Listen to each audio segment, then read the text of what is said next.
Cualquier pregunta o duda, no duden pues, en escribir por el chat o activar los micrófonos al finalizar la charla.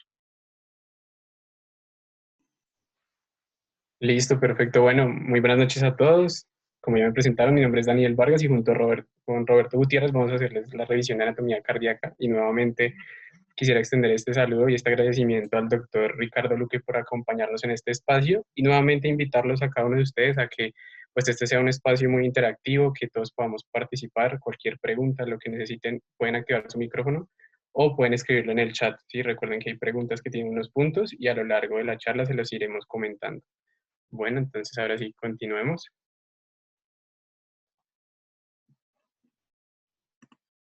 Esta es la bibliografía que utilizamos, el libro de la Target, la cuarta edición, su tomo número 2, el libro de Atlas de Anatomía Humana de Netter, y la edición 41 del libro de Gray's Anatomy. Para empezar, vamos a tener en cuenta unas consideraciones generales. Entonces, respecto al corazón, vamos a tener en cuenta que es el órgano central del sistema circulatorio y va a estar ubicado en el mediastino. Recuerden que el mediastino es ese espacio situado entre las cavidades pleurales. Va a estar dividido entre su mediastino superior, que es el que ven en la imagen morada, y el mediastino inferior, que va a estar entre rojo, verde y amarillo. Entonces, a grandes rasgos, las estructuras que tendremos en el mediastino superior va a ser el timo, la tráquea, el esófago, el callado aórtico, una parte del tronco pulmonar, las venas brachiocefálicas, la vena cava superior, algunas vías linfáticas y una parte del nervio frénico. El mediastino inferior, que se divide en anterior, medio y posterior, su parte anterior, que es la que están viendo ahí dibujada en amarillo, va a estar principalmente ubicado así por el drenaje linfático retroesternal de las glándulas mamarias. En el mediastino medio vamos a tener ubicado el corazón, el pericardio, los vasos cardíacos, principalmente su parte proximal, y una parte también del nervio frénico. Y en el mediastino posterior, que es el que ven ahí en verde, vamos a tener la aorta descendente, el esófago, los plexos nerviosos esofágicos, el nervio vago, las venas ácidos y hemiácidos. Entonces, el corazón va a tener unas relaciones, como les venía diciendo, hacia anterior tenemos el mediastino anterior, que ven dibujado en amarillo, el posterior, que va a estar catalogado también como las vértebras cardíacas o vértebras de Giacomini, principalmente de T4 a T8. Entonces hay que tener muy en cuenta que este reparo anatómico son unas proyecciones radiológicas del corazón, por eso se llaman vértebras cardíacas. Y únicamente las podemos ubicar cuando estamos en expiración, ya que cuando realizamos una inspiración, el descenso diafragmático nos va a generar también un descenso del corazón y ya no las podemos ubicar. Entonces estas vértebras de T4 a T8 se van a llamar vértebras cardíacas o de Giacomini. La vértebra T4 se denomina supracardíaca de Giacomini y podemos ubicar el origen de los grandes vasos.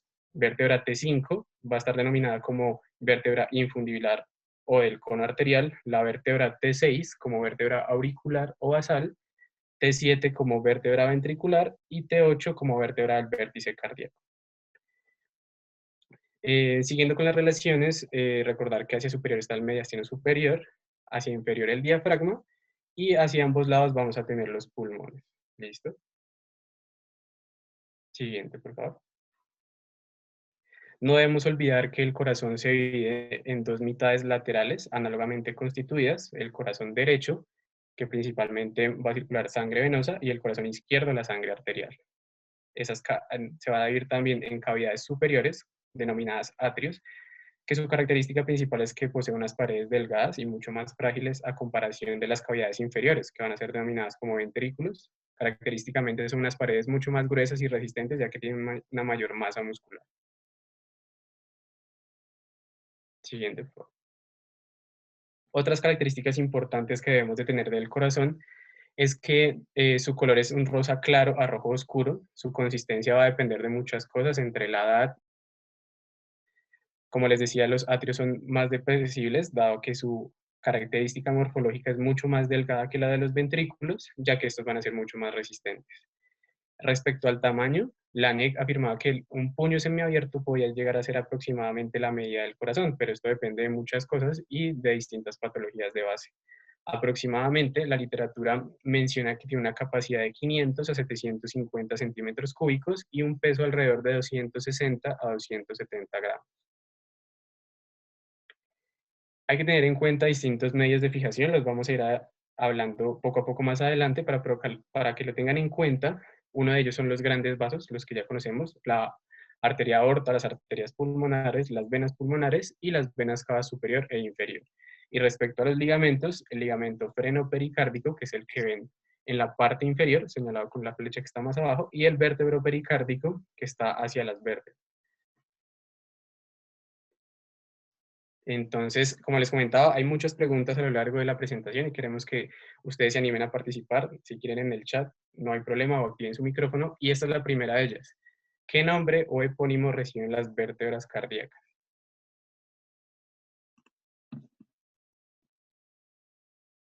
Entonces, el que quiera puede escribirlo en el chat. Si quieren, me lo puede escribir. Eso, listo. El primero que respondió fue David Manuel Patiño. Muy bien, son las vértebras de Giacomini. No se les puede olvidar que son de T4 a T8, sí, son un reparo, unas proyecciones radiológicas que podemos utilizar cuando el corazón está en expiración, ¿sí? No se les puede olvidar mucho, ya que en la inspiración, pues dado el descenso diafragmático, pues ya no la podemos ubicar, ya, dado que el corazón también desciende. Listo, muchas gracias David, muchas gracias a todos los que respondieron también. Para continuar, es importante tener en cuenta el pericardio. Entonces, el pericardio significa tejido que recubre el corazón. Es un saco fibroseroso que se encuentra envolviendo al corazón y a la emergencia de los grandes vasos. Su función principal, o una de ellas, es facilitar los movimientos de locomoción del corazón. ¿Sí? Estos van a ser sístole y diástole. También va a representar una barrera de protección frente a diferentes infecciones de las estructuras adyacentes. Y recordar que el corazón tiene distintas relaciones ubicado en el mediastino medio. Entonces nos va a servir de protección. Respecto a su estructura, tiene una longitud aproximada de 12 a 14 centímetros y un grosor de 1 a 2 milímetros. Su punto más alto, siguiente por favor, que está señalado con esta flecha, es el asta de Haller. Esta asta de Haller tiene una forma triangular, justo donde la aorta, la arteria aorta, pasa de aorta ascendente a callado aórtico. Y este pericardio consta de dos partes, el fibroso y el seroso. Entonces, respecto al pericardio fibroso, tiene una base que va a ser denominada como el espejo de Van Helmont o centro diafragmático, que es el que ven en la línea punteada roja. Va a tener un vértice, que es el que les mencionaba anteriormente, que es el asta de Haller. Siguiente. Va a tener dos caras, una anterior y una posterior. Entonces, esto también respecto a las relaciones que tiene con el mediastino. Entonces, hacia anterior vamos a tener el timo, el esternón, los cartílagos costales y la cara mediastínica de ambos pulmones. Mientras que hacia posterior tenemos el mediastino posterior ubicado como la aorta torácica, el nervio frénico, tanto derecho como izquierdo, el esófago, las venas ácidos y hemiácidos. Respecto a los bordes, tiene dos también, uno derecho y uno izquierdo. En estos bordes vamos a encontrar la pleura parietal de ambos pulmones, el nervio frénico con su filete frenopericárdico y la arteria mamaria interna con sus ramas frenopericárdicas. Siguiente, por favor. La otra parte del pericardio es el pericardio seroso. Entonces vamos a tener dos hojas, una parietal y una visceral. La parietal es la que ven dibujada en una línea amarilla y la visceral en una línea verde.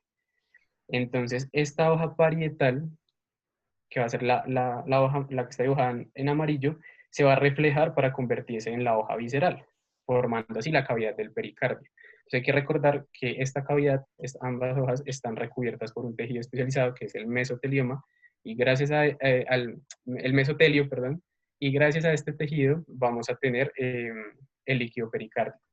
Hay que tener en cuenta que en condiciones fisiológicas podemos albergar un volumen de 15 a 50 centímetros cúbicos y en condiciones no fisiológicas la literatura describe que máximo hasta 600 centímetros cúbicos.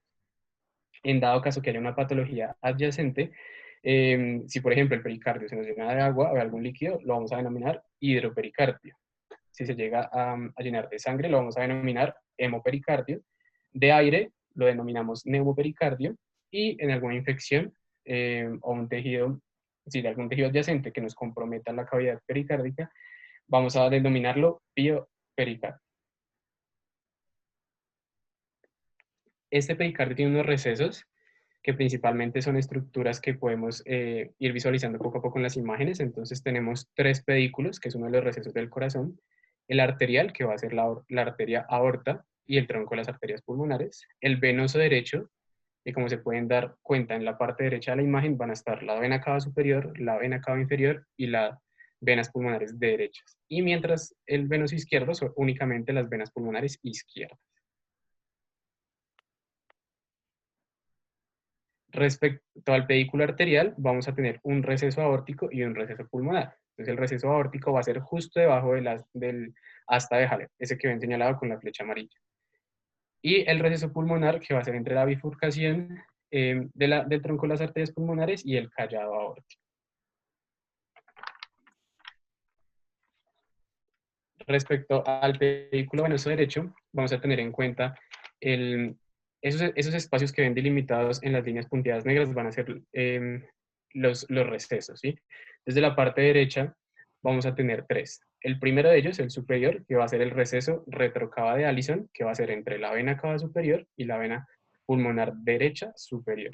El de la mitad va a ser el receso interpulmonar derecho, entre ambas venas pulmonares derechas, y el inferior, que va a ser el receso entre la vena cava inferior y la vena pulmonar derecha izquierda.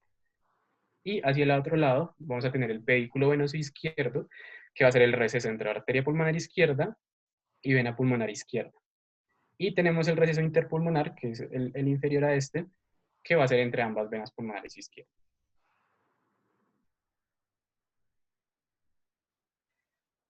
Otra parte importante de los recesos del pericardio son los senos. Tenemos 2. El seno de Theillet, que es el primero de ellos, va a ser un espacio transversal que se encuentra entre el pedículo arterial y la aurícula izquierda. Lo podemos encontrar al levantar el pedículo arterial, como se ve en la imagen. Tiene distintos límites. Si se fijan en la imagen derecha, va a ser ese espacio entre el número 5 y la aorta ascendente, ese triangulito que se ve ahí, va a ser ese seno transverso de Theillet. Sus límites son los siguientes: hacia posterior inferior, el atrio izquierdo; posterior superior, la arteria pulmonar derecha y arteria pulmonar izquierda; hacia anterior, el tronco de las arterias pulmonares y la aorta ascendente; y hacia superior, el tronco de la arteria pulmonar y la arteria pulmonar derecha.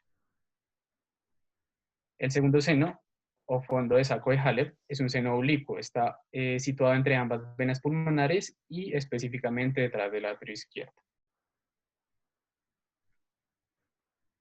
Respecto a los ligamentos del pericardio, vamos a tener 4. El primero de ellos es el ligamento vértebro-pericárdico de Verrot, que es el que encontramos hacia la parte posterior del corazón. Tiene un fascículo anterior y posterior. El anterior va a ser antero-superior al pericardio, que es el que ven delimitado en la línea punteada superior, y el fascículo posterior, que principalmente nos va a facilitar la unión al ilio pulmonar, que es el que ven hacia la parte inferior. Tenemos el ligamento externo-pericárdico con 2 fascículos, uno superior que va hacia el manubrio del esternón, como ven ahí en la flecha indicada superior, y el sifopericardio hacia la apófisis sifoides. Tenemos el tercer ligamento, que es el freno pericárdico, que también tiene 2 fascículos, uno lateral y uno anterior. Y por último es el ligamento timotiro pericárdico, que en esta imagen no se logra visualizar, pero es otro de ellos. Respecto a la irrigación del pericardio, vamos a tener en cuenta que desde la parte arterial vamos a tener una irrigación de la arteria mamaria interna. Aproximadamente el 75% de la irrigación del pericardio se da por esta arteria y va a dar las ramas arteriales pericardiofrénicas de Theillet o diafragmáticas superiores. Y por otra parte, tenemos la irrigación desde la aorta abdominal con las arterias frenopericárdicas de Haller o diafragmáticas inferiores. Y por parte del drenaje venoso tenemos las diafragmáticas superiores hacia anterior y por las venas azigos hacia posterior.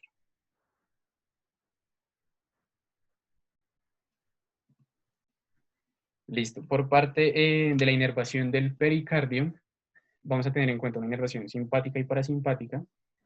Por parte de la inervación simpática, el ganglio estrellado de Neubauer, que más adelante se los vamos a mencionar, pero para que lo recuerden, es el que se forma a partir del ganglio cervical inferior, junto con el ganglio torácico número 1. El plexo cardíaco, el plexo diafragmático, unas ramas del nervio vago, y en algunos casos, pero en menor porcentaje, el nervio laringio recurrente, que tiene una participación principalmente motora somática. Entonces, el principal va a ser el nervio laringio recurrente izquierdo. Recordemos que estos tienen un trayecto diferente, por más que procedan del nervio vago. Entonces, por ejemplo, el laringio recurrente derecho, lo que va a hacer principalmente es dirigirse, pues desciende del nervio vago hasta el tórax y al rodear la vena subclavia izquierda sube a la laringe. Mientras que el nervio laringio recurrente izquierdo, que es el que ven en la imagen de la derecha, desciende también del vago, rodea la aorta y sube hasta la laringe. Entonces, esa inervación simpática del pericardio va a estar dada principalmente por el nervio laringio recurrente, pero el izquierdo. Y de la parte parasimpática, por parte del nervio frénico, desde los ganglios C3, C4 y C5 con sus ramas plenopericárdico. Entonces esta es otra pregunta que les vamos a hacer y es ¿cuáles son las dos hojas del pericardio seroso?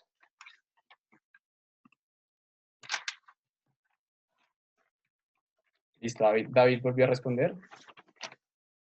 Muy bien, son la parietal y la visceral.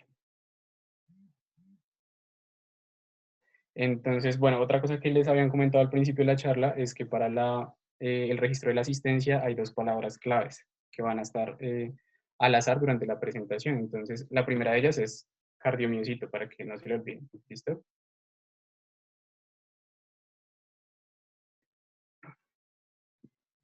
Listo, ok. Por otra parte, tenemos que tener en cuenta la configuración externa del corazón. Vamos a empezar hablando de sus relaciones. El corazón va a tener tres caras. La primera de ellas es la esternocostal o anterior y va a tener tres zonas. Entonces, la primera zona de ellas es esa zona que ustedes ven delimitada en una línea punteada negra, ¿sí? Que va a ser toda esa zona punteada negra va a ser la cara esternocostal o anterior. Va a tener una zona ventricular que va a ser la que está delimitada en rojo, que principalmente va a estar denominada por el surco coronario y el surco interventricular anterior.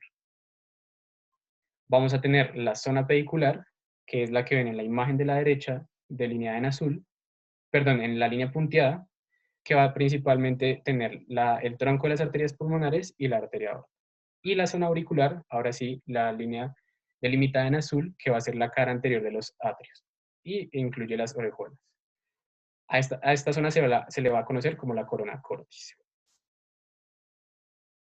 La segunda cara en la configuración externa del corazón va a ser la cara diafragmática o posterior inferior, que es toda la que ven delimitada en una línea punteada negra. Va a estar conformada por la parte posterior de los ventrículos y una parte inferior de los atrios. Vamos a tener en ella los surcos coronarios, el surco coronario, perdón, el surco interventricular posterior y el interauricular. Y la última cara es lateral izquierda. Va a estar constituida por tres partes. Es la cara que no es ni la zona verde ni la zona roja, ¿sí? Entonces, hacia superior vamos a tener el atrio izquierdo. Va a contar con una pequeña parte o porción del surco coronario y una porción del ventrículo izquierdo, principalmente esa parte lateral. La literatura describe que cuando se hace una contracción, esta zona desaparece. Hacia adelante.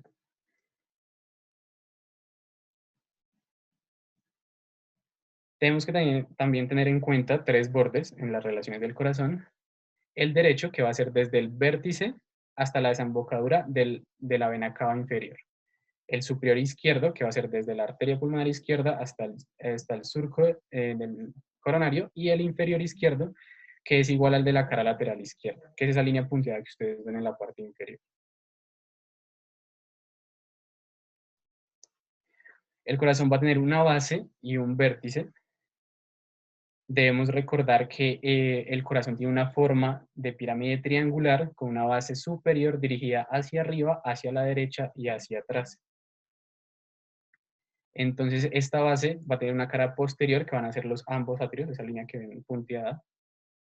Va a tener la desembocadura de la vena cava superior e inferior, el surco interatrial y las venas pulmonares derechas e izquierda. Mientras que el vértice, recordemos que va a tener una orientación hacia abajo, hacia la izquierda y hacia adelante. Va a contener la convergencia de los surcos interventriculares, el anterior y el posterior, Y ese vértice, o conocido también como ápex, lo podemos llegar a ubicar en el quinto espacio intercostal con línea medio clavicular. Respecto a los surcos, vamos a tener 4 o 5, dependiendo de la literatura. Entonces, el primero de ellos va a ser el interventricular anterior, que es el que vemos delimitado con la línea negra, junto con el interventricular posterior. Entonces, en el interventricular anterior, por él va a transcurrir la arteria descendente anterior o interventricular anterior, tiene las dos denominaciones, que va a ser una rama de la arteria coronaria izquierda. Mientras que en el surco interventricular posterior, por él va a transcurrir la arteria descendente posterior o arteria interventricular posterior, que es una rama de la coronaria derecha. Delineado en amarillo, vamos a tener el surco coronario. Por él va a transcurrir, como su nombre lo indica, las arterias coronarias derecha e izquierda, y hacia posterior el seno coronario. Y delimitado en una línea roja, si lo pueden ver ahí, va a estar el surco interauricular, que va a contener desde la desembocadura de la vena cava superior hasta el surco coronario. Y también tenemos el surco terminal, que está ahí adyacente al interauricular. Otro punto importante de la configuración externa es el área precordial. Va a estar delimitada por 4 puntos o ángulos. El primero de ellos, que ven denominado como la letra A, va a estar ubicado en el borde superior del tercer cartílago costal a 1 centímetro del borde derecho del esternón. Vamos hacia el punto B, que va a ser la quinta articulación condrocostal con el borde derecho del esternón. Luego vamos al punto C, que va a estar ubicado en el borde superior del quinto cartílago condrocostal a 8 centímetros de la línea media. Y el último punto, que va a ser denominado con la letra D, va a ser el segundo espacio intercostal izquierdo a 2 centímetros del borde izquierdo del esternón. Listo. Y vamos a revisar un poquito de los focos de auscultación. Tenemos 5, usualmente mencionan 4, que son los más comunes. Entonces, el primero de ellos va a ser el aórtico, ubicado en el segundo espacio intercostal, línea parasternal derecha. El pulmonar, que va a estar en el segundo espacio intercostal con línea parasternal izquierda. El tricuspidio, que va a estar en el cuarto espacio intercostal con línea parasternal izquierda. Y entre el pulmonar y el tricuspidio vamos a encontrar el pulmonar secundario, tercer espacio intercostal con línea parasternal izquierda. Y por último, el mitral con quinto espacio intercostal con línea medio clavicular izquierda. Entonces, para sí les voy a pedir que por favor prendan su micrófono, si pueden ir para responder. Y esta es la siguiente pregunta, que la acabamos de mostrar. ¿Cuántos focos de auscultación son y descríbalos?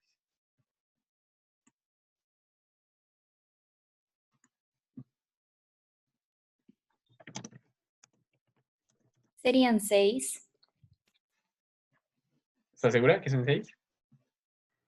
No, 4, qué pena. Ok, sí. Bueno, descríbelos. ¿Dónde los ubicarías? El primero es el foco aórtico, que está Ajá.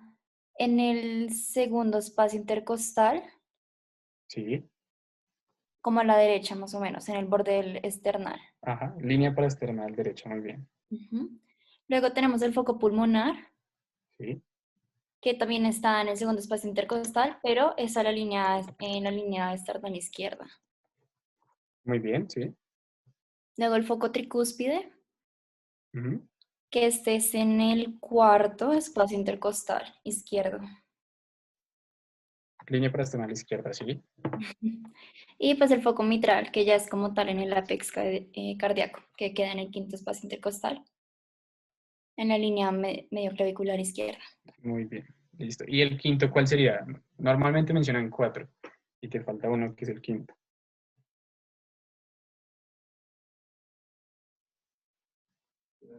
Creo que accesorio, pero no estoy segura. Sí, puede ser denominado accesorio o pulmonar secundario. Listo, pero muy bien.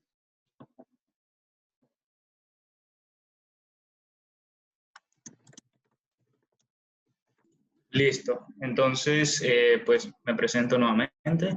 Mi nombre es Roberto Gutiérrez y yo les voy a hablar un poco de la configuración interna del corazón, ¿cierto? Entonces, para que estén pendientes, cualquier pregunta ya saben, la pueden colocar en el chat. Entonces, para nosotros hablar de configuración interna, vamos a empezar por la cavidad cardíaca atrial derecha, ¿cierto? Entonces, es importante tener en cuenta que esta cavidad se puede dividir en dos porciones principalmente, que vamos a tener una porción que va a ser la trabeculada, ¿cierto? Que pues va a estar delimitada por los músculos pectíneos que podemos ver en esta zona que voy a pintar con rosado, ¿cierto? Esa va a ser la porción trabeculada principalmente, y vamos a tener una porción no trabeculada que pues va a estar determinada por una pared lisa, ¿cierto? Que vendría siendo esta porción que vemos por este lado. Entonces, teniendo en cuenta eso, para comprender nosotros de mejor manera el atrio derecho, vamos a tener un modelo de 6 caras, ¿cierto? Entonces vamos a tener una cara anterior, que vendría siendo esta que estoy pintando en este lado, ¿sí? Y pues lo que nosotros podemos ver, el referente anatómico que podemos tener aquí va a ser la válvula tricúspide, que también la tenemos señalada en esta zona de acá. Como pared posterior, ¿cierto? Mirando a la pared anterior, vamos a tener esta cara que tenemos en esta zona, ¿cierto? Que pues va a estar determinada principalmente por la cresta terminalis, que la cresta terminalis va a ser el referente anatómico que nos va a dividir de la porción trabeculada a no trabeculada del atrio derecho, ¿cierto? Adicionalmente a esto, en esta pared vamos a poder ubicar el nodo sinusal y vamos a poder ubicar el tubérculo intervenoso del lower. El tubérculo intervenoso del lower, ¿qué es? Pues va a ser una eminencia muscular, ¿cierto? Que se va a ubicar entre la vena cava superior y la vena cava inferior, ¿cierto? Y pues va a ser importante, ¿por qué? Pues si bien hay mucha controversia en cuál es su función, lo que se ha determinado es que pues puede dirigir de mejor manera el flujo sanguíneo hacia la válvula tricúspide. Entonces, pues esta sería como su función fisiológica principal. Pues adicionalmente a esto, vamos a tener que dentro de las caras superior, ¿cierto? Vamos a tener la inserción de la válvula, perdón, de la vena cava superior, y en la cara inferior vamos a tener la vena cava inferior que podemos ver en esta zona de acá, y adicionalmente a esto vamos a tener lo que es el seno coronario.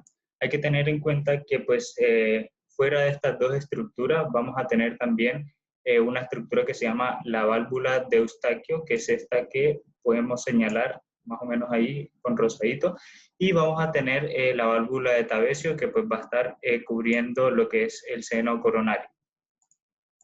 Entonces, listo.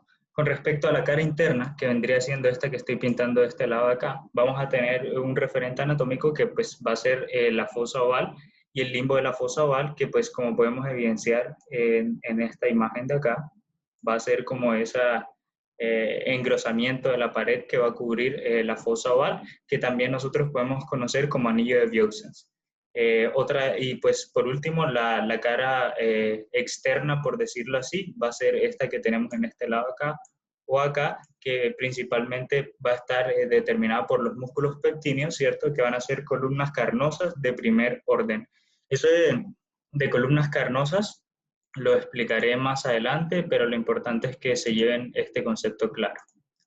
Entonces, ¿qué otras consideraciones hay que tener cuando nosotros vamos a hablar del atrio derecho? Vamos a tener una estructura que se llama la banda del seno, ¿cierto? Es una estructura que de pronto no ha sido muy estudiada, hay literaturas que no la contemplan, sin embargo es importante traerla a colación. Una de las características que hay que destacar es que no es lo mismo que el tendón de Todaro. O sea, normalmente nosotros tenemos en mente el tendón de Todaro, pero la banda del seno es completamente diferente a lo que es el tendón de Todaro. Entonces, ¿qué va a hacer esta banda del seno? Entonces va a ser ese relieve muscular, ¿cierto?, que nos va a dividir dos zonas. Entonces nos va a dividir una zona que pues va a tener la fosa oval a mano izquierda, y vamos a tener una zona derecha, ¿cierto?, donde vamos a tener principalmente el seno coronario. Entonces, ¿por qué va a ser importante esta banda del seno, ¿cierto? Porque pues uno de los componentes que va a tener va a ser el tendón de Todaro, que vendría siendo esta zona que estoy marcando con rosado acá. Y adicionalmente a esto vamos a tener unos fascículos, ¿cierto? Una porción muscular que pues va a estar principalmente denominada por el fascículo límbico de Keith, ¿cierto? Que tampoco ha tenido como que mucho estudio, pero vendrían siendo unas fibras musculares que van a viajar en este sentido, ¿cierto? Luego se van a unir a la pared interna y pues van a llegar al septo interauricular. Entonces, esos conceptos hay que tener claros. Otro de los referentes anatómicos importantes del atrio derecho va a ser el famoso triángulo de Koch, ¿cierto? Que pues va a ser una zona que va a estar delimitada por el tendón de Todaro, ¿cierto? Que lo vemos aquí. Vamos a tener también la válvula de Tabecio, principalmente en el seno coronario, y vamos a tener que va a estar delimitado por la válvula tricúspide, pero la válvula tricúspide va a tener 3 valvas, y la valva que se va a ver interactuando con pues en este triángulo de Koch va a ser la valva septal. Entonces, una de las mnemotecnias que proponen en la literatura es te adoro por el tendón de Todaro, te beso por la válvula de Tabecio, ¿cierto? Y te escupo por la válvula tricúspide. Entonces, de pronto, si les gustan las mnemotecnias, la pueden aplicar para aprenderse esta configuración. Listo. Entonces, ¿por qué va a ser? ¿Por qué va a ser importante el triángulo de Koch? Porque pues va a ser un referente anatómico, ¿cierto? Para nosotros determinar dónde se encuentra el nodo el nodo atrioventricular, ¿cierto? Entonces, otra de las características que vamos a tener dentro del atrio derecho es que vamos a tener 2 referentes eléctricos. El primer referente eléctrico va a ser el nodo sinusal, ¿cierto? Que pues se va a encontrar inferior al orificio de entrada de la vena cava superior, ¿cierto? Y pues vamos a tener el nodo auriculoventricular que pues se va a encontrar en este triángulo de Koch. Las posiciones han variado y pues son diferentes en todos nosotros, tanto en el tamaño del triángulo de Koch, pero pues eso no es el motivo de interés de esta charla. Listo. Entonces, con respecto al atrio izquierdo, vamos a tener que es un poco más sencillo que el atrio derecho, ¿cierto? Vamos a tener los 4 orificios de las venas pulmonares, ¿cierto? 2 van a ser de venas pulmonares izquierdas y 2 van a ser venas pulmonares derechas, ¿cierto? Por cada pulmón. Es importante tener en cuenta que pues, el atrio izquierdo va a estar conectado con el atrio derecho a través del tabique interauricular, ¿cierto? Principalmente con la válvula del foramen oval, que es lo que nosotros vamos a ver en esta zona por acá, que si se acuerdan, la fosa oval estaba también presente dentro de la aurícula derecha. Otra de las consideraciones que hay que tener en cuenta es que va a tener una comunicación aurículo-ventricular, ¿cierto? Que va a estar determinado principalmente por la válvula mitral, que es lo que nosotros podemos ver en esta región de acá. Listo. Entonces, ¿qué características van a tener en común estos atrios? Ambas van a poseer orificios auriculoventriculares. En el caso del atrio derecho va a tener lo que nosotros denominamos la válvula tricúspide, y en el atrio izquierdo va a tener la válvula mitral. Adicionalmente a esto, también vamos a tener unos orificios venosos, ¿cierto? Que pues van a estar determinados en el atrio derecho como las venas cavas, ¿cierto? Superior e inferior. Vamos a tener también lo que es el seno coronario, y en el atrio izquierdo vamos a tener lo que son las venas pulmonares. Adicionalmente a esto, vamos a tener unos espacios en común que vendrían siendo las aurículas o orejuelas o auriculillas, que también le denominan en diferentes literaturas, que pues van a ser como unas superficies rugosas, ¿cierto? Con músculos pectineos en su interior. Entonces, para continuar la charla, debemos hablar un poco de lo que es el sistema valvular, ¿cierto? Y dentro del sistema valvular nosotros vamos a tener un esqueleto fibroso. Qué pena, creo que alguien tiene activado el micrófono. No sé si lo puede desactivar, por favor. Listo. Entonces, vamos a tener por un lado lo que es el esqueleto fibroso, ¿cierto? Que se puede llamar círculo calloso de Haller o también circuito calloso de Haller. Hay muchos términos para denominarlo, y es básicamente todas estas estructuras que van a rodear las válvulas. Entonces, para nosotros comprender un poco el sistema valvular, vamos a tener unas delimitaciones, ¿cierto? Entonces vamos a tener que en las válvulas hay unos surcos perivalvulares, ¿cierto? Que van a estar denominados principalmente por la línea morada, o sea, van a estar adheridos a lo que es el anillo fibroso, que es este espacio que les estoy marcando por acá. Adicionalmente a esto vamos a tener unos bordes libres entre las valvas, ¿cierto? Que van a estar denominados principalmente por el color verde, que van a presentar una relación entre las diferentes valvas de las válvulas. Y en el caso de las válvulas auriculoventriculares, vamos a tener que ellas tienen una cara atrial, ¿cierto? Y una cara ventricular, porque como saben, son una comunicación auriculoventricular. Adicionalmente a esto, vamos a tener que tener en cuenta dos estructuras que van a ser el trígono izquierdo y el trígono derecho. ¿Por qué van a ser importantes? Porque de esta zona, de este fibrocartílago que tiene colágeno en su interior, van a nacer lo que son los anillos, ¿cierto? Valvulares que van a proteger las válvulas. Entonces, el trígono derecho va a dar origen a lo que es el anillo, ¿cierto? De la válvula tricúspide y un poco de la válvula aórtica. Y el trígono izquierdo va a dar origen a lo que es el anillo de la válvula mitral y un poco de lo que es la válvula aórtica. Entonces, eso hay que tener en cuenta con respecto al sistema valvular. Listo. Entonces, más específicamente con respecto a las comunicaciones auriculoventriculares, como ya les he ido mencionando, vamos a tener una válvula tricúspide que pues va a ser la comunicación entre atrio derecho y ventrículo derecho, y pues va a tener tres valvas, ¿cierto? Entonces, las valvas van a ser como las hojitas que tienen, ¿cierto? Que se van a mover de acuerdo al paso de la sangre. Entonces, es importante tener en cuenta que la tricúspide va a tener una valva anterior, ¿cierto? Va a tener una valva posterior y va a tener una valva septal. Como les mencioné al principio de la charla, la valva septal es la que va a estar denominando, ¿cierto? Lo que es el triángulo de Koch, ¿cierto?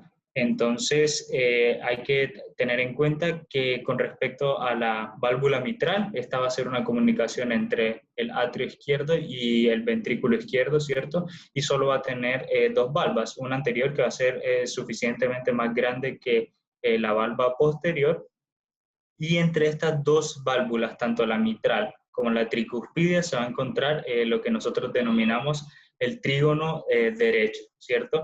Vamos a retroceder una diapositiva porque es importante determinar que este punto que tenemos marcado en amarillo va a ser como una perforación, ¿cierto?, de este esqueleto fibroso para que atraviese por ahí lo que nosotros llamamos el fascículo atrioventricular, ¿cierto?, o lo que conocemos normalmente como haz de His.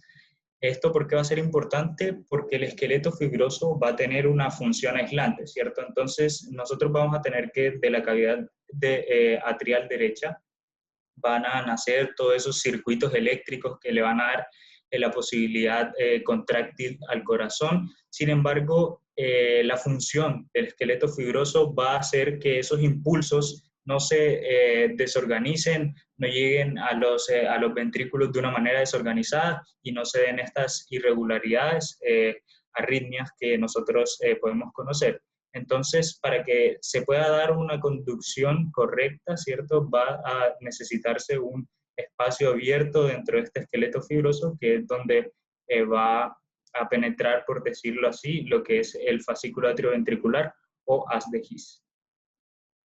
Listo. Entonces, hay unos orificios arteriovenosos, y a qué hago referencia con orificios arteriovenosos, a que por un lado vamos a tener el orificio aórtico, ¿cierto?, que va a ser arterial, y por otro lado vamos a tener lo que es el tronco pulmonar, ¿cierto?, que el tronco pulmonar pues nos va a llevar la sangre desoxigenada hacia los pulmones desde el ventrículo derecho. Entonces, ¿qué hay que tener en cuenta de estos orificios arteriovenosos? Vamos a tener también unas valvas. Entonces, tanto el pulmonar como el aórtico van a compartir una característica, y es que van a tener una valva izquierda y una derecha, ¿cierto? Lo que va a variar es si tienen una valva anterior o una valva posterior. Entonces, una manera de pues, aprenderse cuál tiene la anterior y cuál tiene la posterior es que la aórtica va a tener una P, ¿cierto? Entonces, como va a tener una P, la aórtica va a tener la valva posterior y la pulmonar va a tener una A. Entonces, la pulmonar va a tener lo que nosotros denominamos como la valva anterior. Es importante tener en cuenta también que, pues, así como teníamos los trígonos derecho e izquierdo en esta zona, también vamos a tener lo que denominamos el tendón infundibular o tendón del cono, que pues le va a dar un poco más como un soporte estructural a estos dos vasos, ¿cierto? Otra de las características que hay que tener en cuenta es que la válvula aórtica, ¿cierto? Va a tener lo que nosotros conocemos como senos de Valsalva, ¿cierto? Que pues van a ser unas bolsitas importantes porque de aquí se van a originar las arterias coronarias, tanto la derecha como la izquierda. Entonces, en los senos aórticos nosotros vamos a tener 3 senos, ¿cierto? Uno que va a ser el seno coronario derecho, uno que va a ser el seno no coronario y vamos a tener otro seno que va a ser el seno coronario izquierdo. Entonces, pues aquí vamos a tener lo que denominamos los ostium, ¿cierto? Los ostium coronarios, que van a ser estos huequitos que podemos ver en esta zona. Entonces, ¿qué otra característica es importante tener en cuenta de estos orificios arteriovenosos? Que en las válvulas nosotros vamos a tener una membrana, ¿cierto? Que ya se las voy a señalar, que pues va a ser esta zona de acá. Esa membrana, ¿cierto? Va a tener un engrosamiento, como pueden ver en el círculo negro. Entonces, esa membrana nosotros la denominamos como lúnula, ¿cierto? Y este engrosamiento van a ser los nódulos. Entonces, vamos a tener unos nódulos que van a ser de Morgani y vamos a tener unos nódulos que van a ser de Arancio, ¿cierto? Entonces, los nódulos de Morgani van a estar dentro de la válvula pulmonar y los nódulos de Arancio se van a encontrar en la válvula aórtica. ¿Qué función van a tener estos? Van a mejorar, ¿cierto? Todo lo que es el sellado al momento de cerrar estas válvulas, ¿cierto? Entonces van a impedir que la sangre se devuelva de un lado para otro. Entonces va a ser como esa la función principal que van a tener estos nódulos. Listo. Entonces, antes de entrar a los ventrículos, vamos a tener en cuenta un concepto, ¿cierto? Que es el de las columnas carnosas. Entonces, estas columnas carnosas van a tener una subdivisión de primer orden, de segundo orden y de tercer orden. Entonces, dentro de las columnas carnosas de primer orden vamos a tener los músculos papilares principalmente, que pues van a ser estos que nosotros podemos ver acá, que tienen las cuerdas tendinosas que se van a unir a las diferentes valvas de las válvulas. Vamos a tener dentro de los de segundo orden a lo que es la banda moderadora y el espolón de Wolf. Entonces, ¿qué van a hacer los músculos papilares de segundo orden? Van a ser unas comunicaciones, pero que ya no van a ser músculos papilares, sino que si nosotros tenemos en cuenta esta como una pared ventricular y esta como una pared ventricular también, los músculos papilares de segundo orden van a ser una conexión entre estas dos paredes ventriculares. Asimismo, nosotros vamos a tener que dentro de los músculos o pues de las columnas carnosas de tercer orden, vamos a tener los músculos trabeculares, que es lo que nosotros hemos venido viendo en los dibujos como estas rugosidades, ciertos engrosamientos de las paredes que vamos a tener en las diferentes cámaras del corazón. Entonces, otro de los conceptos que hay que tener claro es que ya nosotros pasamos por lo que son las columnas carnosas, entonces vamos a hablar un poco de lo que son las cuerdas tendinosas. Las cuerdas tendinosas van a proporcionar, ¿cierto?, un soporte estructural para el movimiento de las diferentes válvulas, para el cerrado y pues abertura de las diferentes válvulas para evitar que la sangre pase de una cámara a otra. Esta va a ser su función como que principal. Entonces, así como las columnas carnosas, también vamos a tener una subclasificación. Vamos a tener que hay unas de primer orden, segundo orden y tercer orden. Entonces, ¿qué es importante tener en cuenta? Que pues las de primer orden van a nacer en los músculos papilares, que son los que les estoy señalando acá, ¿cierto? Y se van a insertar en los bordes libres de las valvas. Los bordes libres de las valvas o las cuerdas tendinosas que hacen parte de primer orden vendrían siendo estas que están marcadas con color rojo, ¿cierto? Sin embargo, el borde libre va a ser lo que acabo de mostrar con el color morado. Con respecto a las columnas, perdón, a las cuerdas tendinosas de segundo orden, vamos a tener que también van a nacer en los músculos papilares, sin embargo, su lugar de inserción va a ser en estas zonas, ¿cierto? En estas caras ventriculares que van a tener las valvas de las diferentes válvulas. Entonces, como pueden ver acá, estas vendrían siendo las cuerdas tendinosas de segundo orden. Y en tercer orden vamos a tener unas cuerdas que no van a nacer de los músculos papilares, sin embargo van a tener un origen y un fin que va a estar determinado principalmente por el anillo fibroso de las válvulas, ¿cierto? Y vamos a tener que se van a insertar en lo que es la pared ventricular. Entonces, esas son las diferentes cuerdas tendinosas que nosotros vamos a ir viendo en las cavidades ventriculares. Entonces, ya para tomar lo que es los ventrículos, vamos a empezar con el ventrículo derecho. Entonces, vamos a tener que morfológicamente va a ser una pirámide, ¿cierto? Va a tener una pared que va a medir aproximadamente 5 milímetros de grosor y pues va a ser más delgada que la pared del ventrículo izquierdo. Entonces, esto explica un poco por qué el ventrículo izquierdo tiene una mayor fuerza contráctil, ¿cierto? Para que lo tengan eso en cuenta.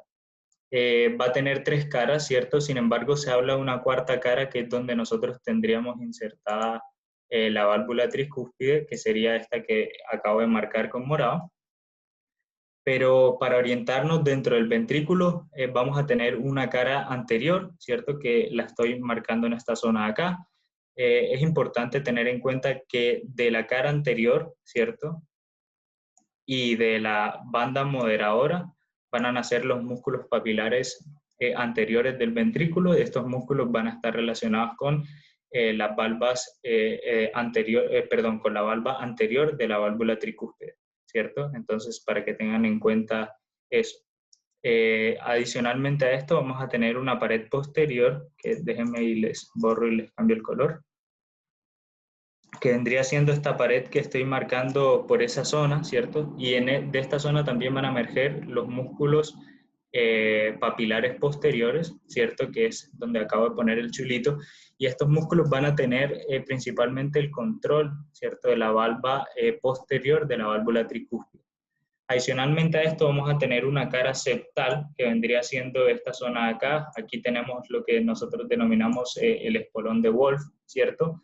Pero también vamos a tener unos músculos papilares. Entonces, ¿cuáles van a ser los músculos papilares septales? Principalmente vamos a tener uno que se llama el músculo enano de Lancisi, ¿cierto? Y vamos a tener una columna carnosa muy importante que pues va a ser la banda moderadora, ¿cierto? Que pues en esta zona va a pasar el haz de His, ¿cierto? El haz de His, la rama derecha principalmente. Entonces, eso hay que tener en cuenta. Otras características generales, que el ventrículo derecho va a tener lo que es el orificio auriculoventricular, que ya se los he mencionado, y va a tener un orificio que va a ser arteriovenoso. ¿Cuál va a ser? Va a ser el tronco pulmonar, denominado principalmente por la válvula pulmonar. Entonces, otra de las características que tenemos que tener en cuenta es que vamos a tener una pared rugosa, ¿cierto?, en su interior, que va a estar denominado principalmente por músculos pectinos o columnas carnosas de tercer orden, y vamos a tener un concepto fisiológico que va a ser el de cámara de entrada y cámara de salida. Entonces, básicamente esto a qué nos hace referencia, a cómo se mueve la sangre en el ventrículo derecho. Entonces, cuando la sangre se mueve en esta dirección, ¿cierto?, que pasa del atrio derecho al ventrículo derecho, eso nosotros lo vamos a denominar como la cámara de entrada, ¿cierto? Y esta zona de salida, ¿cierto?, por donde se va a expulsar la sangre hacia los pulmones, vamos a denominarlo como la cámara de salida. Son conceptos que deben tener en cuenta. Entonces, ¿qué separa el ventrículo derecho del ventrículo izquierdo? Lo que nosotros denominamos el septum o tabique interventricular, ¿cierto? Entonces, esta también va a ser una membrana que va a estar compuesta de 2 zonas principalmente. Entonces, vamos a tener una porción muscular que es la que nosotros podemos ver en esta zona acá, ¿cierto? En las diferentes imágenes. Y va a tener una zona que va a ser fibrosa o membranosa, dependiendo de la literatura que lean, que va a ser esto que estoy marcando en estas zonas de acá. ¿Por qué es importante esto? Porque cuando vean más adelante lo que es el sistema cardionector, el haz de His, ¿cierto? Va a llegar hasta la porción fibrosa o membranosa del septum interventricular. Ya cuando llega a la porción muscular, este se va a dividir en dos. Entonces, eso sería como que un poco la importancia que tiene, además de la división ventricular. Entonces, ya pasando al ventrículo izquierdo, vamos a tener una forma de cono invertido también, como una pirámide, así como teníamos en el ventrículo derecho, ¿cierto? Y va a tener también 3 caras. Sin embargo, como la válvula mitral tiene solo 2 valvas, entonces de la cara anterior, ¿cierto? Que vendría siendo esta que tenemos acá, va a emerger lo que nosotros conocemos como el músculo papilar anterior del ventrículo izquierdo. Y de la cara posterior, que vendría siendo esto, vamos a tener lo que nosotros conocemos como el músculo papilar posterior del ventrículo izquierdo, ¿cierto? Entonces también es importante tener en cuenta que vamos a tener el septum interventricular, ¿sí? Como un referente anatómico. Adicionalmente a esto sería como una vista superior de las cavidades, ¿cierto? Pero vamos a tener que en esta zona de acá vamos a tener el orificio auriculoventricular, que pues va a ser la válvula mitral, ¿cierto? Que se va a encontrar en la base de lo que es el ventrículo izquierdo. Vamos a tener también el orificio aórtico, ¿sí? Que pues va a tener los nódulos de Arancio, que ya se los mencioné, los senos de Valsalva, con el origen de las arterias coronarias. Adicionalmente a esto, también vamos a tener una pared que es rugosa, determinada principalmente por estas trabéculas carnosas, ¿cierto? Que se van a encontrar hacia el vértice del ventrículo izquierdo. Entonces, siguiendo con la charla, vamos a tener unas características comunes de los ventrículos. Entonces, ambos van a presentar lo que nosotros denominamos las columnas carnosas, ¿cierto? Van a tener los orificios auriculoventriculares, denominados por las válvulas que ya mencionamos anteriormente. Vamos a tener este aparato valvular con las válvulas auriculoventriculares y las semilunares. Y adicionalmente a esto, vamos a tener el septum interventricular, que va a estar separando las dos cavidades. Entonces, la pregunta que nosotros planteamos para esta parte de la charla es: ¿con qué nombre también se le conoce al músculo papilar septal del ventrículo derecho? Entonces, no sé si alguien en el chat quiera contestar o puede abrir su micrófono. Si alguien se acuerda. Listo. Entonces, David ya lo contestó. También es conocido como el músculo enano de Lancisi. Muy bien. Listo. Entonces, otra porción de la charla que nosotros les tenemos es la irrigación coronaria. Claro, esta no es una charla en la que nos vamos a enfocar profundamente en cómo es la irrigación coronaria. Sin embargo, les vamos a traer unas generalidades para que cuando tengamos la charla de hemodinamia pueden llegar con un concepto básico. Entonces, siendo así, la irrigación coronaria va a estar determinada por 2 sistemas. Un sistema de irrigación izquierdo y un sistema de irrigación derecho, determinados por la arteria coronaria izquierda y la arteria coronaria derecha. Entonces, en este caso, nosotros vamos a tener aquí la arteria coronaria izquierda y aquí la arteria coronaria derecha. Entonces, ¿qué es importante tener en cuenta? Que como les mencioné anteriormente, estas arterias van a nacer, ¿cierto?, de los senos aórticos, de los senos de Valsalva, ¿cierto? Es importante tener en cuenta como característica que la arteria coronaria izquierda va a ser va a tener una menor longitud que la arteria coronaria derecha. Como podemos ver, ella pasa a través de todo lo que es el surco coronario derecho, mientras que la arteria coronaria izquierda es solo como un tronco coronario, por decirlo así. Sin embargo, la arteria coronaria izquierda va a tener un mayor diámetro que la arteria coronaria derecha. Otro de los conceptos que es importante tener en cuenta es lo de la dominancia coronaria, ¿cierto? Entonces, la dominancia coronaria, ¿a qué hace referencia? Bueno, entonces en la búsqueda de la literatura el concepto se repite, ¿cierto?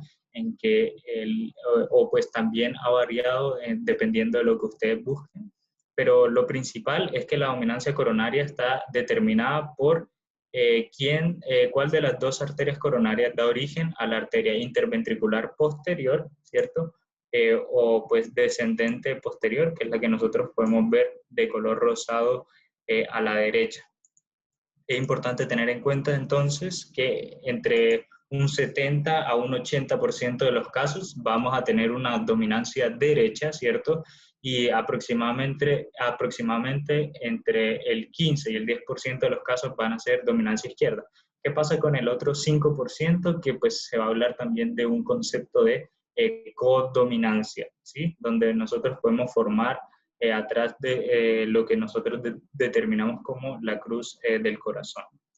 Entonces, para continuar con lo que es arteria coronaria izquierda, vamos a tener que su recorrido va a tener un trayecto muy corto, ¿cierto? Entonces, como podemos ver acá, tenemos el tronco pulmonar, entonces la arteria coronaria izquierda va a ubicarse detrás del tronco pulmonar, ¿cierto?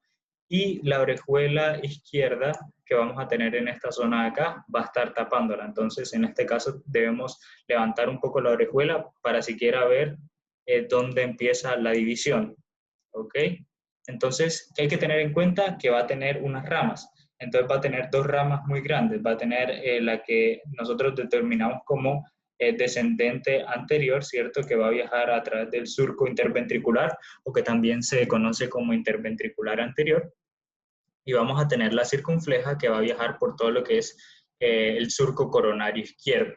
Entonces, estas dos ramas grandes también van a dar a unas subramas, por decirlo así. Entonces, de la arteria descendente anterior vamos a tener lo que es la rama lateral, ¿cierto? Vamos a tener una rama del cono arterioso, vamos a tener unas ramas septales, ¿cierto? Que van a penetrar esta parte, pero no superficialmente, sino que por dentro del corazón. Y de la arteria circunfleja vamos a tener unas ramas atriales que se van a encargar pues, de la irrigación del atrio izquierdo. Vamos a tener una arteria marginal izquierda y una arteria posterior del ventrículo izquierdo que nos va a irrigar lo que es la zona ventricular izquierda posterior, ¿cierto? Entonces, ¿cuáles van a ser estas zonas de irrigación? Entonces, la arteria coronaria izquierda se va a encargar de lo que es ventrículo izquierdo, de lo que es atrio izquierdo, ¿cierto? En su mayoría. Pero cuando nosotros hablamos del septum o tabique interventricular, ella solo va a irrigar las dos tercios de la porción anterior del septo interventricular. El otro tercio que nos falta va a estar determinado por la arteria coronaria derecha. Adicionalmente a esto, hay veces que manda unas ramas, ¿cierto?, que pueden llegar a irrigar un tercio de la pared anterior del ventrículo derecho, que vendría siendo esta zona que tenemos acá.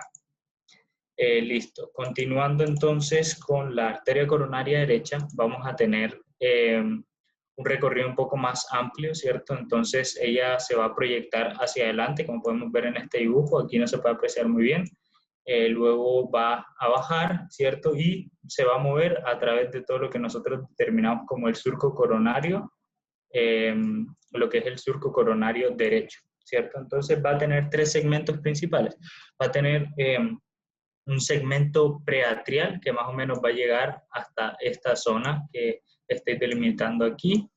Va a tener un segmento infraatrial que pues va a entenderse como todo ese recorrido del surco coronario, todo ese recorrido que hace a través del surco coronario, y va a tener un recorrido interventricular posterior. Entonces, cuando la arteria coronaria derecha da origen a la arteria interventricular posterior, entonces este recorrido que hace más o menos aquí abajo va a ser lo que nosotros determinamos como la porción interventricular posterior. Así como la arteria coronaria izquierda, la arteria coronaria derecha también va a tener unas ramas, ¿cierto? Va a dar origen a lo que es la rama, el nodo sinusal, que nos va a irrigar, bien dice su nombre, el nodo sinusal. Sin embargo, esta solo va a irrigar en un 55% de los casos. Claro, estas cifras también son variables dependiendo de la literatura que nosotros tengamos en cuenta. Sin embargo, se habla de que es más prevalente la irrigación del nodo sinusal por parte de la arteria coronaria derecha que de la coronaria izquierda. En caso de que sea una irrigación de coronaria izquierda, entonces sería mediado principalmente por la arteria circunfleja. Entonces, así como la otra también tenía una arteria del cono arterioso, esta va a tener una arteria del cono arterioso, va a tener una marginal derecha. Recuerden que la marginal izquierda nacía de la circunfleja, va a tener una rama que también va a irrigar el nodo auriculoventricular, ¿cierto? Sin embargo, así como hay una variación en cuanto a porcentajes de irrigación del nodo sinusal, también va a existir una por decirlo así, una discrepancia, ¿cierto?, con respecto a cuál es el porcentaje de veces que irriga la arteria coronaria derecha al nodo auriculoventricular.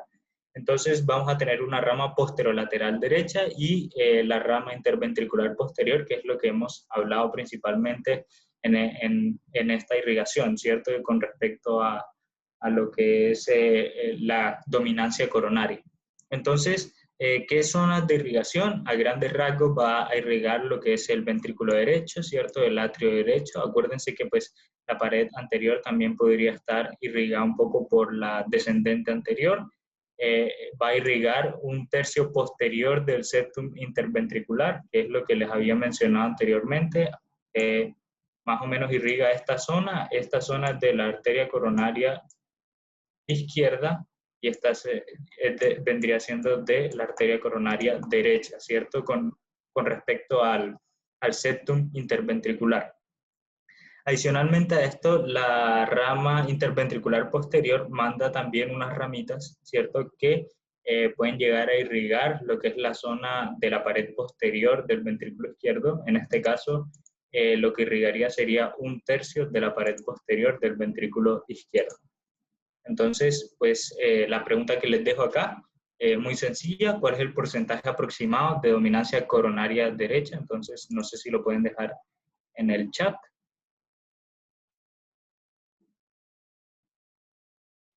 Muy bien Sebastián, muy bien Sara, muy bien Juan José. Entonces, lo tienen claro, la dominancia derecha va a ser aproximadamente de un 70 a un 80% por parte de la arteria coronaria derecha. Entonces, pues vamos a continuar con el sistema cardionector. Entonces, Daniel.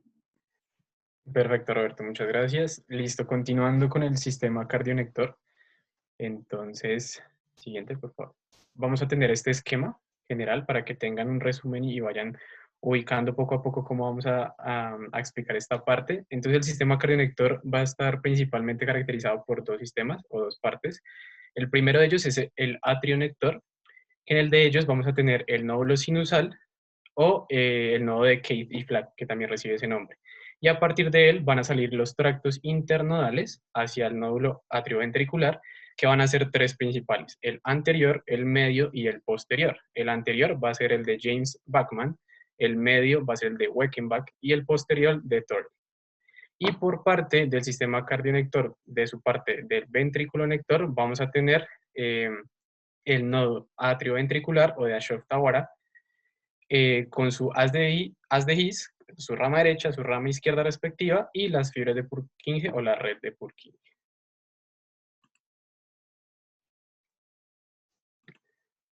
Listo, perfecto. Entonces, de la parte del sistema atrionector, el principal va a empezar desde el nodo sinusal.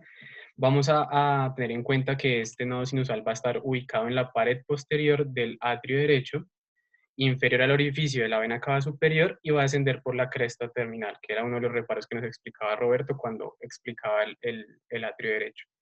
Y sus comunicaciones internodales van a ser anterior, medio y posterior. Entonces, como les decía, esa comunicación internodal anterior va a estar dada principalmente por el tracto internodal o el haz de James Bachman. El medio principalmente va a estar dado por el de Weckenbach y el posterior de Thorel. Entonces, permítanme, se los iba a dibujar acá un segundo.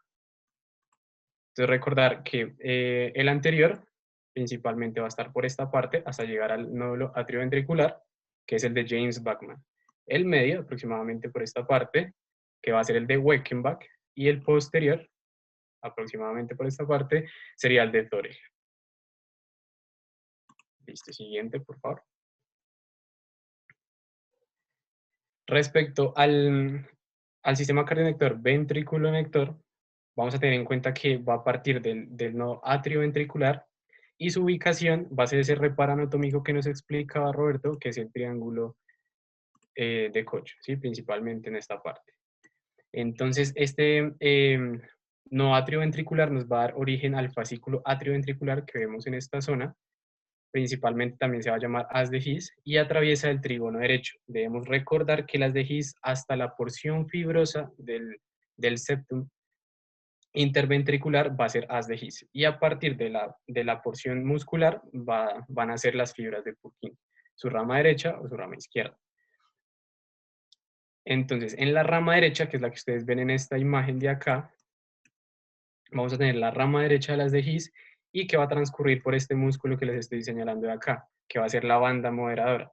Esta va a estar ubicada en la cara septal del ventrículo derecho, no se les puede olvidar.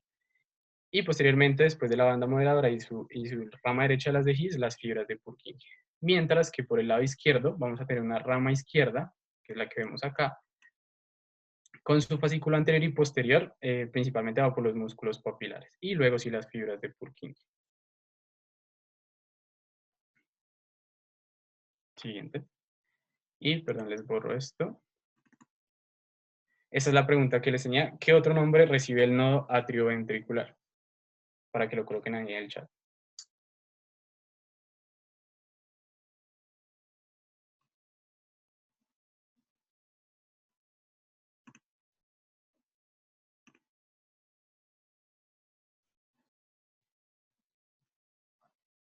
No. No, María. El nodo sinusal tiene... Exacto, muy bien. Paula Andrea y José Daniel tienen muy claro. El nodo atrioventricular también se conoce como el nodo de Ashok-Tawara. Listo, muy bien. Continuemos. Y finalmente, para hablar de la inervación del corazón, debemos tener en cuenta que va a estar inervado por una parte simpática y otra parasimpática. Entonces, la parte simpática va a estar dada principalmente por ganglios de la cadena simpática cervical y van a ser 3, que son esos que ven señalados en círculos. Entonces, el primero de ellos, en el círculo naranja, el ganglio cervical superior, que va a tener una configuración longitudinal alargada y va a estar ubicado hacia posterior del músculo esternocleidomastoideo. Entonces, debemos retirarlo para poder observarlo. Y este me va a dar el nervio cardíaco superior. El segundo ganglio cervical va a ser el medio, que está ubicado en el círculo verde, que nos va principalmente a dar el nervio cardíaco medio. Y el nervio cervical inferior, que cuando se une, si se pueden dar cuenta, en el círculo azul hay una unión de dos ganglios cervicales. Entonces va a estar el torácico número 1 hacia inferior y hacia superior de él va a estar el ganglio cervical inferior. Entonces cuando se unen ellos dos van a formar el ganglio estrellado de Neubauer. Entonces, este ganglio estrellado de Neubauer me va a dar el nervio cardíaco inferior. Y desde la parte parasimpática vamos a tener el nervio vago con sus 3 ramas, superior, media e inferior. Entonces, siguiente, por favor. Esta inervación, tanto simpática como parasimpática, me van a formar un plexo cardíaco. Así que cuando uno lo revisa en la literatura, todos los diagramas y todos los esquemas son bastante confusos y bastante complejos por todas las señalizaciones que tienen, pero en esta diapositiva queríamos explicárselos de una forma sencilla para que lo entiendan. Entonces, el plexo cardíaco va a contar con un sistema tanto superficial como profundo. Entonces, se los voy a señalar, permítanme un segundo. Entonces, hacia los laterales vamos a tener las cadenas parasimpáticas, ¿sí? Acá arriba el ganglio cervical superior, el ganglio cervical medio y el inferior, ¿sí? Y a ambos lados vamos a tener la misma configuración. Recuerden que la unión de estos dos, el ganglio cervical inferior y el ganglio torácico número 1 va a configurar el ganglio estrellado Neubauer. Y en la parte interna, de forma bilateral, vamos a tener el nervio vago. ¿Listo? Entonces, el sistema parasimpático superficial va a estar dibujado con una línea continua azul. Entonces vamos a darnos cuenta que desde la parte izquierda, ¿sí? Vamos a tener 3 prolongaciones del parasimpático superficial dadas por el nervio vago, ¿sí? Entonces el nervio vago izquierdo nos va a dar esa inervación del plexo cardíaco superficial, junto con una sola que vemos acá, del simpático superficial, que va a salir del ganglio cervical superior. Mientras que el resto de prolongaciones que ven dibujadas con las líneas punteadas, tanto azules como rojas, me van a dar la parte profunda del plexo cardíaco, ¿sí? Entonces, miren que del nervio vago derecho vamos a tener 3 prolongaciones, esta y esta, igual que la parte izquierda, pero van a pertenecer al sistema profundo, no al superficial. Y desde la cadena parasimpática, perdón, desde los ganglios cervicales, tanto superior, medio e inferior, desde la parte derecha vamos a tener esa parte simpática profunda, el número 1, número 2, número 3, y de la parte izquierda, solo el ganglio cervical medio y el ganglio estrellado Neubauer me van a dar esas prolongaciones para conformar el plexo cardíaco. Siguiente. Entonces, bueno, esta es la otra palabra clave que les teníamos para que llenaran el registro de asistencia. Es esta imagen y la palabra es primavera.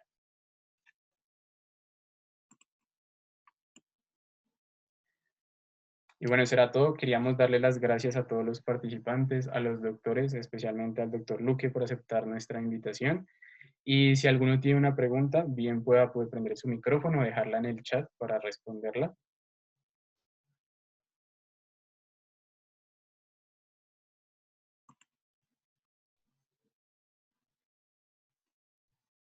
Y bueno, mientras van escribiendo sus preguntas, si alguno desea, no sé si el doctor Luque quisiera hacer algún comentario, alguna anotación. Sí, me gustaría decir 2 cositas pequeñas. Sí, La primera, bueno, esto es aparte, no, es que los felicito, realmente la exposición es muy buena, está muy completa y abarca unos temas con una profundidad bastante adecuada.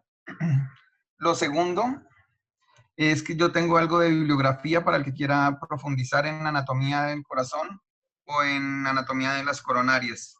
Si quieren yo se las paso a Daniel, si a ustedes les interesa también pueden Listo, escribirme doctor, directamente y sí. yo se las envío. Bien, Sí, doctor, perfecto. sí, el segundo aspecto es, no sé, a modo de consejo, a mí me parece muy importante en la anatomía del corazón, la embriología del corazón. Y me parece que deberían programar, si no la tienen ya programada, una revisión de embriología del corazón. Es muy importante para entender las cardiopatías congénitas, pero para entender la anatomía misma y el funcionamiento mismo del corazón, uno ahí dilucida muchas dudas. Una anatomía que va un poco más allá de lo que ustedes vieron en cuarto. Y entonces, ahí van a entender bien cómo es la anatomía. Van a entender bien la anatomía de los grandes vasos arteriales y venosos y van a entender el por qué el corazón funciona así. Desde la perspectiva filogenética y ontogenética, la embriología es un aspecto importante. Entonces les dejo esa inquietud como para que la tengan. Bien, eso en cuanto a lo global, pero me pareció de verdad muy, muy buena la exposición. Tal vez lo único que me gustaría complementar un poquitico, estoy compartiendo acá mi exposición que tenía, es recordarles 2 cosas, la nomenclatura. Siempre tenganla presente que la nomenclatura del corazón es bastante chabacana porque se basan en un corazón de San Valentín y no en la posición real del corazón. Y en ese mismo sentido acá, recordar que el corazón está sobre el diafragma. Y el estar sobre el diafragma implica 2 cosas. Que las cavidades posteriores van a ser mucho más elevadas que las anteriores, por un lado, y que las cavidades centrales, o sea, los atrios van a estar mucho más elevados que las laterales, que serían los ventrículos. Para que lo tengan presente en ese sentido, el atrio izquierdo, que es el más posterior y más central, es la cavidad más elevada del corazón. Bien, mientras el ventrículo derecho es el que está más abajo. Bien, para que lo tengan presente. Y en este mismo sentido, lo que bien decían ellos, cuando uno inspira el diafragma desciende y al descender entonces va a cambiar toda la posición del corazón. Bien, y también en ese mismo sentido, cuando uno está acostado es diferente de cuando está sentado o de pie. porque va a cambiar toda la disposición de las vísceras abdominales y por ende del diafragma. Eso para cuando vayan a hacer electrocardiogramas y demás. Bien, eso por un lado, y por el otro, desde esa perspectiva se forma este eje eléctrico, este eje anatómico. Yo ya se los he hablado en clase, pero ese eje anatómico me va a determinar una cosa que es más importante, que es cómo tomo yo las imágenes. Como el corazón está así, sobre el diafragma, entonces el corazón no está sobre un eje horizontal, no está así acostado. Al no estar así acostado, sino estar así, entonces cuando yo tomo, por ejemplo, un corte axial, no estoy tomando adecuadamente el corazón. En ese sentido, las personas que manejan imágenes del corazón manejan imágenes diferentes, las manejan siguiendo este eje del corazón, al que denominan eje largo. Entonces, el eje largo puede ser horizontalizado, que le permite a uno ver las 4 camaritas, o verticalizado, que le permite ver 2 cámaras. Eso es eje largo bicameral o tetracameral. Y lo otro, cuando manejan este eje corto, que sería paralelo al septo atrioventricular, este siempre va a ser bicameral. Bien, eso era lo único que quería complementar porque de resto la exposición estuvo perfecta. Bien. Me preguntan lo de la bibliografía. Entonces, sí, yo se las voy a compartir. Si quieren, como les digo, me pueden escribir o yo se la comparto a Daniel, como ustedes prefieran, y que él lo distribuya. Ustedes me dicen, o si quieren de las dos formas. Bien, tengo mucha bibliografía de eso. Si les interesa, pueden profundizar muchísimo en anatomía del corazón. A partir de ahí, en anatomía de las coronarias, que es algo que ustedes tienen que tener muy claro por el área de interés que manejan. Y en embriología también, si lo quieren. Yo creo que los 3 temas son muy importantes para que ustedes puedan proyectarlo hacia la clínica. Listo, doctor. Sí, muchas gracias. Y igual nuestras, como les comentaban, las miembros fundadores del grupo al principio, la presentación va a estar subida en YouTube y también vamos a tener un link con acceso a un Drive.